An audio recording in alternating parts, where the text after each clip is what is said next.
You should just get started. Like, that's the most basic advice, but like, there's no point thinking of the best idea. There's no point thinking, how to find a co-founder. Literally just get started in any way that you can.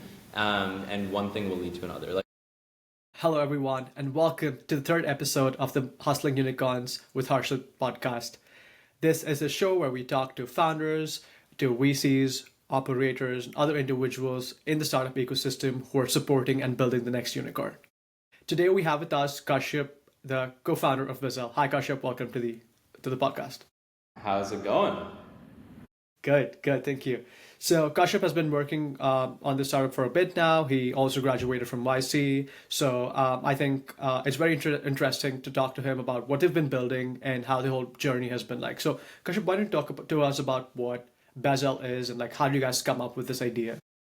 Yeah, of course. So Bezel is a platform, and we help consumer brands figure out their customer personas and the best ways to market towards them with a ton of AI. Interesting. That's like a loaded statement, but very succinctly. So I kind of want to break that down into like the individual components, right? So when you talk about personas and things like that, so are these like So to a layman, what is a persona, and how does one differentiate different personas given the whole demographics or whatever you have, the data you have, the consumers? Yeah, of course. So generally, consumer businesses sell to a broad set of people, but they want to figure out exactly who they're trying to sell to. So what we do is we plug into their post-purchase surveys, their customer reviews, demographic data that they've collected on their customers, and then we mathematically deduce the different buckets of all of their different customers. Once we have that, then we create narratives that their marketing teams can then go use to create content for. Interesting. So when you say you create the personas, do you also tailor the content that they already have for each of these audiences? Or is it just that you tell them that these are the personas and you can tailor them for it? Yeah, great question. So what we started out doing was having those personas and then essentially just being like, cool, we can take your current content and then see, does this resonate or not? And if not, like, how can it be kind of changed? And then now we're moving towards a world where we're helping generate the content that will actually resonate for those end customer personas. Very interesting. Very interesting. So how did you actually get your Kashyap? What was your background? I read up on LinkedIn that you were at Bilt before this. How did you jump into consumer targeting companies which are like consumer facing? What was that journey like for you? Yeah, of course. So kind of taking a step back at Bilt, I kind of worked across the company functions on the engineering side, from our lifecycle marketing to our customer experience to kind of the B2B sides of the business. Just really saw everything there and really saw the importance of consumer-facing marketing at the end of the day. Consumers are targeted a ton day to day, and if you don't have truly tailored content, it's lost within the wash of the ether. And so we started Bezel to help these consumer brands really hone in on exactly what their messaging is when it comes to all these different consumer bases, and then help them stand out in that sea of messages. Interesting. So when you started off, did you always want to build a company when you were in school itself? Like I saw that you were also running a couple of like, startups or like call whatever you think they might be when you were in school itself. So was that always at the back of your mind when you started working as well, that at some point you've got to leave your job and start this full time? Or what was that journey like for you? Yeah, I think I was really put on this earth to build, and that's my true nature. And that, like, early on, that was like, okay, whatever, Legos. Then it was like taking apart electronics in my house. I didn't know how to put them back together. That was my parents' problem, but it was just like taking them apart to see the inner workings of it. And then I had some like small videography businesses back in high school. And then during college, when I learned to code, that was the first time I was like, oh, like it's actually really easy to kind of put stuff out there and get people to use it. And so that started a whole sort of journey of just like building a ton of different, small side projects to just literally get people to use it, solve some problem. And then I had a startup during COVID called Work It, where we helped run fitness challenges for remote companies. And that was great. It like helped bring a lot of teams together under the premise of being healthy and connecting. And then ultimately that was a great COVID era product, right? Everything was remote, everything, it was like a total nice to have. But the minute return to office started happening, that was like one of the first things to get cut. So in between, I had tons of internships at startups. It's really what I love. I love moving fast. I love being able to make a change in the product and like have it shipped out the next day. And then so it was a fairly large decision, but decided to move to the States, work at another startup, just literally to get boots on the ground, because I'm from Canada originally. And so the whole process of getting a visa is really long-winded. And so as a baby step, I was like, let me just, move to New York, let me be boots on the ground, meet the right people, and then go start something again. And so the goal was always to start something. So kind of summer last year, which was around a year and a half into moving to New York, started tinkering again and met my co-founder, which I think we'll talk about later. And then ultimately, just one thing led to another, and we ended up getting into YC and scaled the company, and now here we are. Pretty interesting. So, Kashyap, when you started off with the idea, so you spoke about how you've tinkered with ideas before. You were working at startups, you've interned at startups. So, were all the startups in like the same space, or were they like across everything, and like you figured out that this is what you want to do? What was that experience like for you? Yeah, I know they were generally kind of different across the board. I think they were evenly split between sort of like finance related and then security camera related, funnily enough. So the first two companies were like cloud software security camera companies. And then they were like startups, but kind of like older stage startups. And then I was at the number one startup in Canada called Clearco, which offered merchant cash advances to e-commerce companies. And then Bilt, which is a credit card people used to pay their rent, very like fintech oriented. So I think I've always been sort of in the realm of businesses that impact with consumers. And that's kind of where that love and passion stem from. Makes sense. So, what was your YC journey like, Kashyap? So, when you guys applied to YC, was it with the same idea you guys had right now, or did you guys come up? Do you have a different idea? What was that whole process like for you? Yeah, it's a tale as old as time, but we pivoted pretty heavily into YC. So the idea that we got in for was building voice AI customer support software for banks. Halfway to YC, we just realized that was just not a space that we were excited about. And the typical, startup journey is like a 6, 7, 8 year journey. And you got to be excited about the thing that you're working on at the end of the day. I think the YC experience really got us to like look inwards, think deeply about what we truly want to be doing with our lives and with this company. And that got us to kind of do a hard pivot into the space that we're doing right now. Sense. So, talking about incubators, right? Did you always want to get into just YC, or did you also consider other options for like other incubators, maybe something from Antler or something from the Techstars or something like that? So, what was that thing like for you? Yeah, honestly, we weren't really trying to get into any other accelerator. And even YC, it wasn't that we were building a company to get into YC. We were building because we truly love building and we were truly trying to solve problems that people had. So we didn't really apply to any other accelerator. It was only YC. But also like the biggest advice that I have to people who are like, yeah, I'm like doing this, like we're gonna apply to YC, we're gonna apply to Antler, whatever it is, like don't do it just to apply and like getting in. Do it because you're loving the problem that you're solving. Do it because you're getting traction, with whatever product. But like just getting into an accelerator isn't gonna solve any of your problems. It will boost it, but do it because you love it, 100%, 100%. I completely agree on that. It's not just the tag that you need. You also have to be passionate about whatever you're building, and it's just like a nice to have to kind of add to your collection of stuff you're working on. So, Kashyap, when you talk about your pivot, right? So you started off with voice agents, you went into YC, you kind of figured out what you guys want to do. What was that journey like, and how did you end up with where you are right now? What convinced you that this is something you're more passionate about than voice agents? Like, did you fall out of love with voice agents, and then you spend some time randomly figuring out drawing stuff on the board and then working it out, or what was that like for you? Yeah. One undervalued element of the space that you're working is like the people that you're going to be interacting with on a day-to-day basis, and sort of how they think about whatever technology you're building or the industry or space, whatever it is. Palash, my co-founder, and I are very like people-oriented. We love moving fast. We get a lot of energy from others. And in that previous space that we're working in, people just weren't that excited about the state of AI, state of technology, and the kind of conversations that we would have. People are like, yeah, we want to do this Q3 2026, and it's like early 2025 when we're doing this. We don't want to be doing this. We want to move in a space where we can move really, really fast. And we started like moving into the marketing space. We'd have calls with people, and they're giving us like API keys on the first call, and we're like, okay, this is like a lot more exciting. We're able to do a lot more here. We're able to show we can do a lot more. It's possible there's more competitors in this space, but it's still something where we can build fast, we can move fast. So when you came up with the idea, how do you first find your customers, right? So is it through the YC network mainly? Like, is that how you guys reach out, or do you guys directly like email people, hit them up on LinkedIn, on X? What is the journey like? So assume there's someone who's just come up with an idea, they're not in YC, and they want to start reaching out to people and find their first customers. How do they generally go about doing it? Yeah, great question. So within YC, we can't sell too much because there's not too many consumer-facing businesses, and we're ultimately selling to consumer-facing businesses.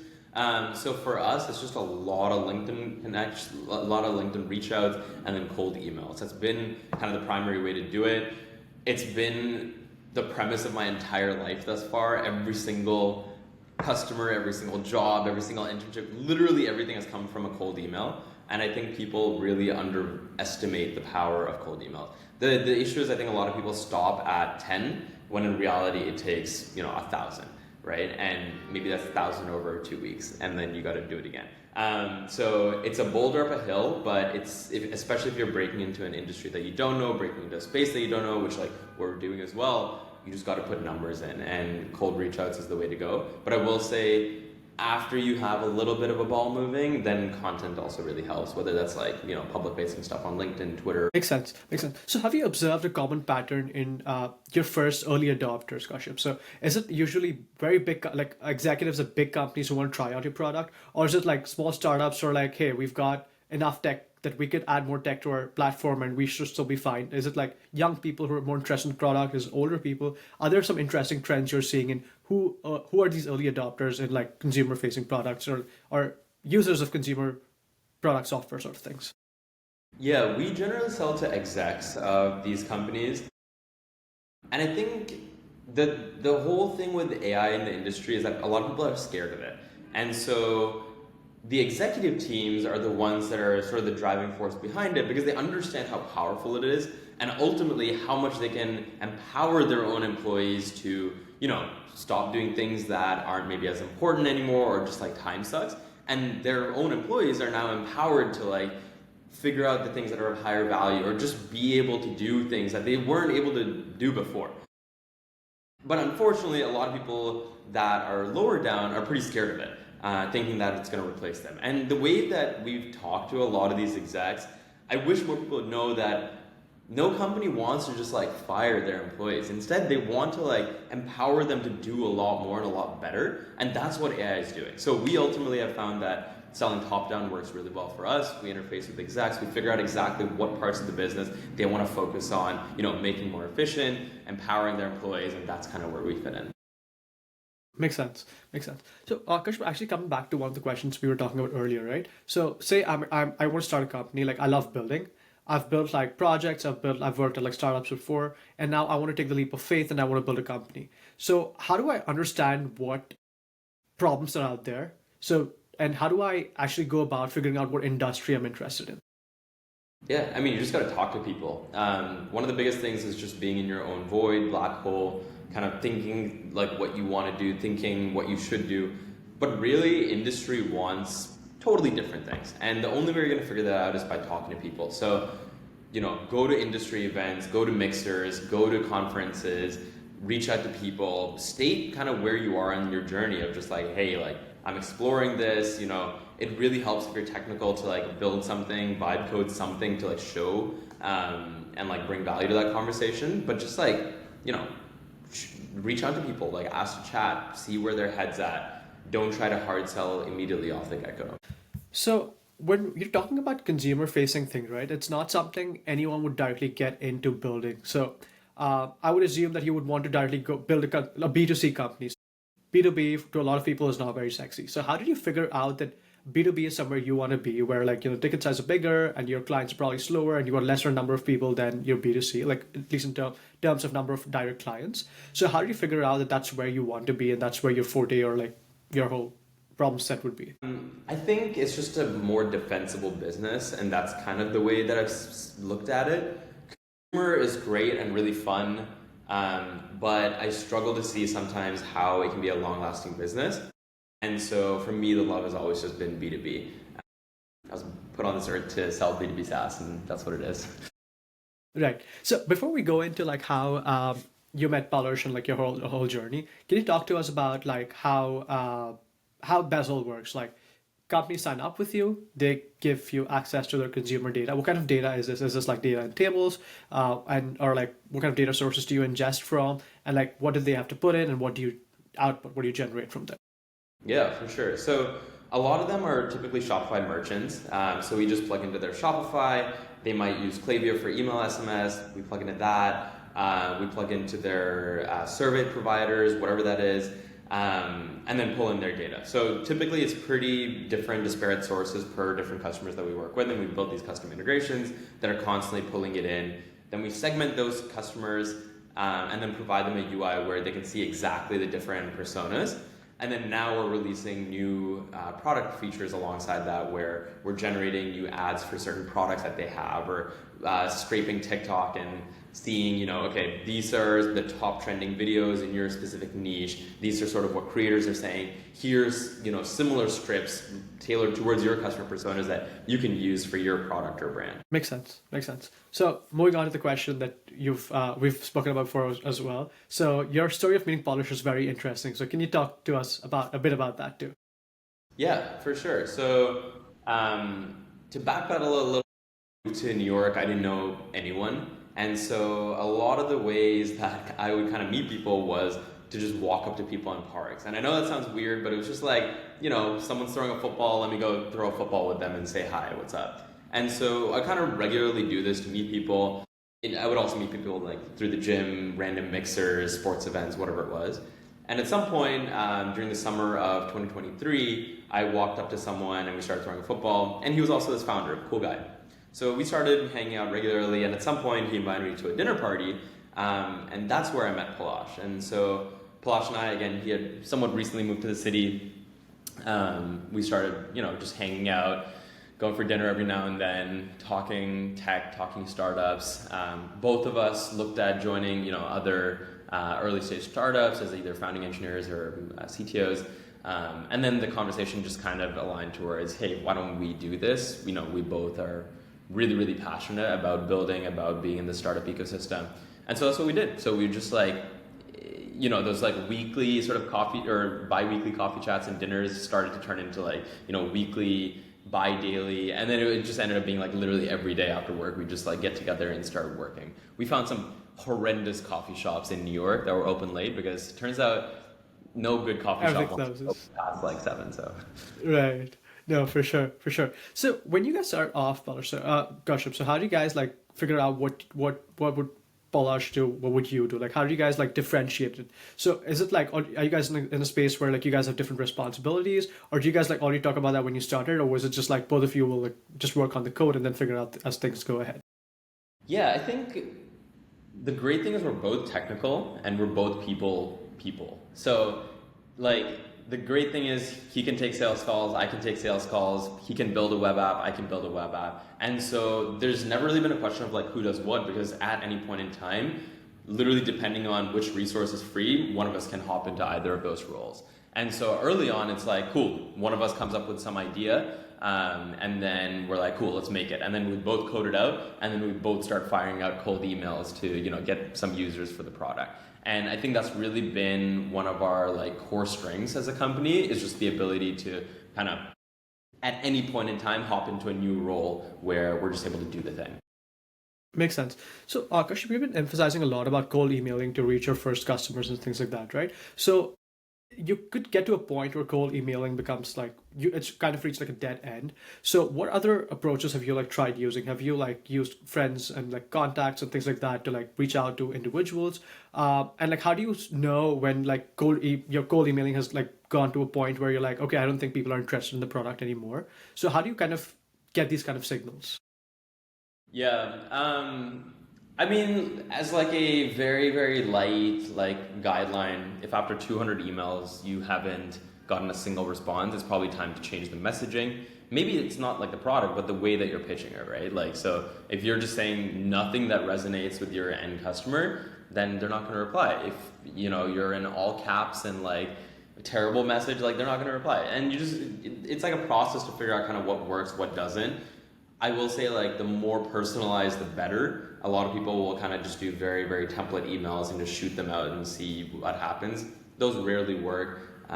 People, like even I get like a ton of cold emails now, and like the ones that are truly personalized I will actually read. The ones that seems like it came from an AI SDR or just like a template, they're not super fruitful. And also in terms of other strats, we also cold called a ton. So during YC, this is for the previous voice AI stuff. At a certain point, we were calling like 1,000 people a day just to like get chats and demos in. So cold calling also works. So when you pivot from one idea to another, Kashyap, what are the kind of things that carry forward and what are the things that change? So what has that journey been like for you? So I think what carries forward is more so any learnings from what you previously have, whether that was, how you led customer discovery calls, how you figured out something was or wasn't valuable, how you figured out reaching out to people. I think what matters in the startup game more than anything is momentum. And so it's just that process of figuring out what's working, what doesn't work, what's working, what doesn't work, and like refining that. And like nothing will work off the get-go, nothing might work for like a year, but if you're in the game long enough, those learnings will continue to compound, your brand within the space will continue to compound, and it's just inevitable to win. makes sense. So your current customers, right, Kashyap, so are they people who've like introduced, are these like through word of mouth from one customer to another, or are these all like independent people you've cold reached out to, or are these people who've like been led to you? What has the scene been like so far for you guys? Yeah, most have been total cold, and so there's a process of building trust with them. We've worked with some of them for many weeks before we even like signed anything, and we were willing to do that because we were early in the company. But that said, now it's coming to a point where some referrals are coming in. We still have a very strong cold outbound engine that we just have to continually maintain. But we're starting to see the fruits of some of the labor there of getting some getting some warm referrals. That's pretty cool. That's pretty cool. And as a startup, when you start selling to people for the first time and you're trying to build trust, how do you go about like building it? So do you not charge them anything for the first 3-4 weeks until like they start seeing some monetary benefits out of using your product? Or at what point do you start like charging customers? How does that work for you guys? Yeah, it's like a process of figuring it out, and I think every company is different, right? Like if you have a product where you're charging like $10 a month, it's probably valid just to like go get some like free user feedback initially. If you have a product where you're trying to close ACVs of like 50,000, 100,000, 200,000, you definitely need to build trust of just like how this product is going to work, right? Like these execs, they're holding these budgets, but they also can't just like throw them randomly, and they have like 18 other vendors that are trying to get a slice of that. And so it really is just whatever fits the mold best for a specific use case. So in our case, when we were very early, someone was down to workshop things with us, and two different people were, and one of them ended up kind of faltering off because the stuff that we worked on, it just wasn't that valuable to them. But the other one, they ended up converting as a customer, and it's because the work that we did was valuable. So it's a gamble, but you also learn a ton. Right. So another thing I've been curious about is when you start focusing on within consumer as well, right? So you would have probably started off with a bunch of consumers who are working on, say, just cosmetics or just like selling of clothing accessories or something. So when you started off, did you like select a niche that you wanted to work with, or were you like open with like working on anything consumer facing? Good question. Yeah. Initially, we were looking at consumer tech companies as well, but realized like they're just two different ball games. And so for now, we want to hone in on just commerce companies. But down the road, we want to expand into anything consumer facing as well. Makes sense. Touching on a point you were talking about earlier about budgets that companies have, right? And there are multiple competitors who want to take a slice of it. So what has that learning been like for you? Because I from the way I've seen companies generally operate, they have a quarterly and annual budget, and only if you already have an allotted slice from like before is when you actually get a slice of that. Is that what you're seeing, or how do you convince them to include you in their quarterly budget instead of the next quarter or the next annual budget? If it's a problem that's pressing enough, they'll make it work. That's been kind of one of the learnings. And like touching on our pre-pivot like stuff that we we're working on, it's like they didn't really care much to solve the problem, which is why they were like Q3 2026 we want to do this. It's really their way of saying that like, yeah, like this is like, something we want to do maybe, and we're just like kind of checking it out now. Versus if it's like a burning in a problem, they'll spend money immediately to fix it. Makes sense. So going to about like about the whole point of like why is what you're solving right now relevant right now compared to before? I think like things like your GPT, your Llama, your Claude, are those enabling people to like build newer things? Is that what's happening? And how do you make sure that bigger companies not actually kind of get to a point where they can automate everything that you're doing. To give you an example, like Meta launched this, there was a news article a couple of days back where they're like, all ads generated on our platform will be AI based. Like companies do not have to use another company to generate ads. We can like do that for you. So how do you see yourself like kind of proofing yourself from this kind of stuff in the future? Yeah, great question. Everything is, for larger companies, everything is workflow related. So they're looking at how can we, string together different people, string together different data sources to make whatever an end product is. So with ChatGPT, with Claude, you're able to do one-off workflow things, right? So maybe it's like, hey, like here are 3 images of my brand guidelines and product, now generate a new ad related to that.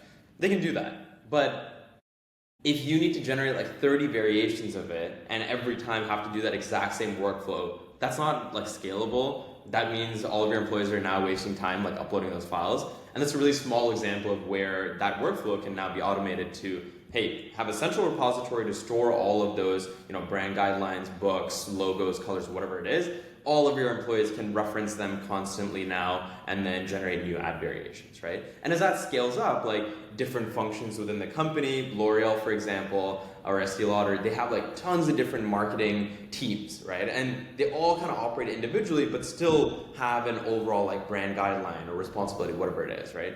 And so these one-off AI tools are not going to go through the work of integrating with all of their disparate data sources. And that's where we kind of come in of like, cool, we will do that grunt work. We will create the workflows that are, specific to your actual company. Makes sense. So, Kashyap, talking about the conference that you guys were a part of a couple of weeks ago that you guys were talking about LinkedIn, I found that very interesting, the Lead Summit conference, right? And how you guys were having like, you guys had like a placard or like a board you guys were carrying around.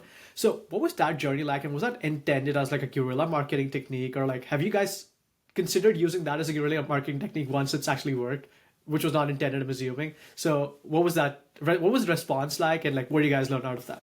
Yeah, good question. So for any of the viewers, the Lead Summit is one of the top marketing companies or marketing conferences in the world and in North America. And so we went to that conference to meet, other retailers, other consumer brands. And on the first day, we didn't have a booth either. And on the first day, we were kind of just like walking around, talking to anyone and everyone that we could, shaking hands. And it was good. We like met a good number of people, but I was really fixed on meeting a ton of people. I didn't want to just meet some people. Again, that sounds like big words, and all right, what kind of crazy marketing stunt did I do? But really, we just went to Target and bought a whiteboard that was about like yay big. And then we just walked around the conference like holding this whiteboard up. And I like in between all the really glitzy booths, I think having some dude that was just like holding up a sign, everyone was like, what is wrong with this guy? Like, why is he holding up a sign? But it was enough to catch their attention. And so once I walked past them like, 4 times asking if they want to go viral on TikTok, they were like, all right, just tell me. And then you like start talking to them, and we had a ton of great conversations that way. So I think it's 100% something that we'll do going forward to any other conference as well. Pretty cool. Pretty cool. So, Kashyap, as we come towards the end of the episode, I wanted to ask you about competitors. You said you do not generally really worry about too much competition in the space and stuff like that, right? So have there been instances where like people have tried to copy your idea as off the bat? Could be bigger companies, could be just smaller companies, individuals like, okay, this makes sense. We could just pull this ourselves too. We could like wipe code it out to an extent. Have you seen that happen? What is that space generally like? Yeah, we haven't seen too many competitors of our own product. I know that there is competitors in the space. What I've just realized more than anything is like distribution is what is truly important. So yeah, anyone can code anything now, but really it's just about getting in the eyes and hands of those users. So if you can do that, you can win. If you can't, you're not gonna win. And so as much as we really index on building product, we really index on the distribution side of it as well. Got it. So when you talk about distribution, is this LinkedIn? Is this X? Or is this like Product Hunt or whatever? What is this platform where you can get to your consumers the best? Yeah, I mean, both of them, we haven't done Product Hunt, more because we need stuff that's kind of like ongoing. So for us, it's been LinkedIn content and Twitter content. And then, of course, the cold outbound. Makes sense. Makes sense. So a lot of companies, startups usually are based out in SF or the Bay Area. So what is it like for you guys to be building in New York? I know a lot of companies, startups are right now coming up in New York too. Is this a trend you guys are seeing? Are there a lot of startups around you? For someone who's in New York and wants to start up, what would you suggest to them? Yeah, I mean, be where you are most inspired and be where your customers are. So for me, since I worked at Bilt previously, I got to see, okay, there is like a really strong talent ecosystem here. There's a strong tech ecosystem. It's not like it's unheard of. It is actually really, really strong. And then being in YC, being in SF, that's like another sort of world entirely where like, yes, it's like fully tech. Yes, it's like only founders. And that's great to like lock in. I think for us, a lot of our customers are also based in New York. So it just ends up being sort of a nice, melting pot of everything that we need to thrive as a company. Ultimately, you should do what's best for your company. And if that means like, hey, you're looking to like hire a ton of talent and like you're struggling in New York, maybe go to SF for a bit and like go talk to people there, right? So it really matters, what's best for the company, but also do index on where you will be happy as a person, because being a founder is no easy task, and you should definitely make sure that you keep your mental health in check. Percent. So the last question before we sign off, Kashyap, is do you have any tips you would want to give to people who are thinking of starting up, who've just started up, or even toying with the idea? You should just get started. Like, that's the most basic advice, but like, there's no point thinking of the best idea. There's no point thinking, how to find a co-founder. Literally just get started in any way that you can. And one thing will lead to another. Like, there was a time where I was just working solo for a long time, and like, yeah, I wanted a co-founder, but like the best way to find one is to do something that attracts like-minded people, that attracts people that like want to build with you, right? So whether that goes for customers, product, whatever it is, just get started. Momentum compounds, and if you don't start it, someone else will. So great advice. Great advice. Thanks a lot, Kashyap. This was really interesting having this conversation with you. I'm sure people who are watching this will be motivated enough to start something. And once again, thank you so much for your time. Of course. Cheers. Awesome. Thank you everyone for tuning in, and subscribe for more such content.